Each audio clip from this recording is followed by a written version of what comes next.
नमस्कार. मराठी किचनमध्ये सगळ्यांचं खूप मनापासून स्वागत आहे. तर मी आज बनवलेत साधी, सोपी, झणझणीत अगदी तरीदार अशी भरली वांगी. तर अगदी साधी आणि सोपी गावरान रेसिपी आहे. तर भरली वांगी बनवण्यासाठी इथं मी वांगी घेतलेली आहेत आणि छान कोवळी वांगी घेतलेत. वांग्याचे देठ काढून अशा पद्धतीने 4 फोडींमध्ये वांगी चिरून मी पाण्यामध्ये ठेवून दिलेत. स्वच्छ धुवून मग पाण्यात ठेवलेत. थोडंसं मीठ टाकले वांगी काळी पडू नये म्हणून. आता वांग्यासाठी मसाला, तर इथं लसूण, खोबरं, थोडंसं आलं आणि कोथिंबीर घेतले. तर याचं वाटण तयार करून घेते. आता एक बारीक चिरलेला कांदा, त्याचसोबत जे लसूण, खोबरं आणि कोथिंबीर आल्याचं वाटण केलेलं ते वाटण. त्यानंतर इथं एक 4 चमचे खरपूस असे भाजून घेतलेले शेंगदाण्याचं कूट.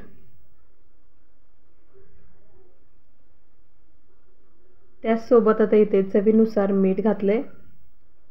हा कांदा लसूण मसाला म्हणजे आम्ही नेहमी वापरतो ती चटणी, सातारा स्पेशल कांदा लसूण मसाला चटणी 2 चमचे घातले छान झणझणीत होण्यासाठी.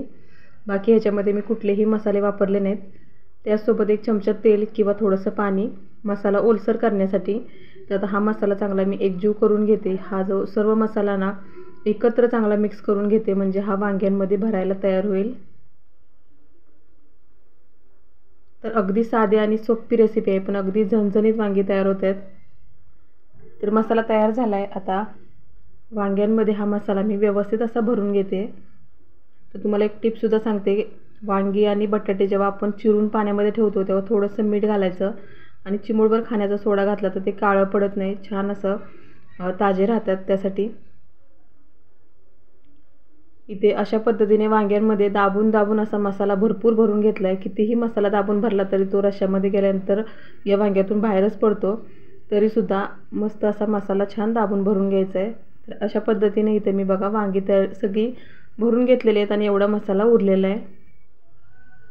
फोडणी करायसाठी तेल गरम करून ठेवलेलं आहे. तेल गरम झालं आहे. जिरं तेलात फुटल्यानंतर त्याच्यामध्ये 5-7 कढीपत्त्याची पानं घालते. आता जिरं आणि कढीपत्ता तेलामध्ये चांगला इथं फुटलेला मस्त असं फोडणी तयार झालेली आहे. त्यानंतर इथं थोडंसं कांदा लसूण मसाला अगदी अर्धा चमचा घातलेला आहे. त्याच्यामुळे भाजीला रंग खूप छान येतो, तरी खूप लाल भडक अशी येते त्यासाठी. आता इथं हा मसाला पण व्यवस्थित परतून घेतला तेलामध्ये. त्यानंतर जो वांग्यात भरून राहिलेला मसाला आहे ना, एक 2-3 चमचे राहिला असेल, हा मसाला मी या तेलावरती थोडासा हलकासा फक्त परतून घेते, खूप जास्त वेळ नाही. थोडासा परतून घेतला आहे. आता ह्याच्यामध्ये जे मसाला भरून ठेवलेली वांगी, ही सर्व वांगी या मसाल्यामध्ये मी सोडून घेते. तर वांगी घातल्यानंतर सर्व राहिलेला सगळा मसाला मी या वांग्यांमध्ये घातलेला आहे. आता वांगी मी व्यवस्थित अशी मिक्स करून घेणार आहे इथं. तर वांगी छान व्यवस्थित दोन्ही बाजूंनी व्यवस्थित अशी परतवून घेतल्यानंतर मी इथं लगेच पाणी घालणार नाही.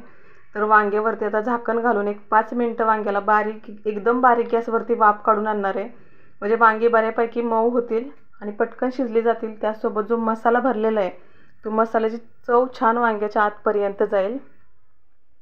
इथं बघू शकता तुम्ही 5 मिनटानंतर वांगी किती अशी मस्त ही झालेली आहेत, वाफवली गेलेली आहेत आणि छान अशी तेल सुटलेलं आहे. मस्त अशी वांगी वाफवली गेलीत. आता व्यवस्थित परतून घेतल्यानंतर जसा इथं रस्सा बनवायचे त्या पद्धतीनं पाणी घालायचे. आता इथं मी 1.5 ग्लास पाणी घालून घेणार आहे, कारण मला छान भाकरीसोबत खाण्यासाठी ही वांग्याची मस्त अशी भाजी बनवायची आहे. त्यासाठी आता त्यानंतर अजून एक सिक्रेट टिप म्हणजे ह्या भरल्या वांग्यामध्ये तुम्ही 1 चमचा भरून कसुरी मेथी घाला.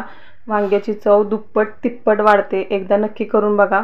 आता इथं बघू शकता वांग्याला छान आता उकळी आलेली आहे. आता वांग्यावरती मी झाकण घालते आणि एक 10 मिनटंच फक्त बारीक गॅसवरती वांगं शिजवून घेते. बारीक गॅसवरती शिजवावं म्हणजे छान तरी राहते आणि वांगं पण मस्त शिजलं जातं. एक 10 मिनटानंतर बघू शकता मस्त इथं वांग्याचा रस्सा तयार झालेला आहे. भरल्या वांग्याचं कालवण तयार झालेलं आहे आणि बघू शकता किती मस्त तरीदार आणि एकदम मसालेदार चमचमीत वांगं तयार झालेलं आहे. तर अशा पद्धतीने करून बघा एकदा तुम्ही सुद्धा. अगदी साधी आणि सोपी रेसिपी आहे. तर अगदी खूप जास्त पातळ नाही, खूप जास्त घट्ट नाही, मस्त असं लपतबीत वांग्याचा रस्सा तयार झालेला आहे.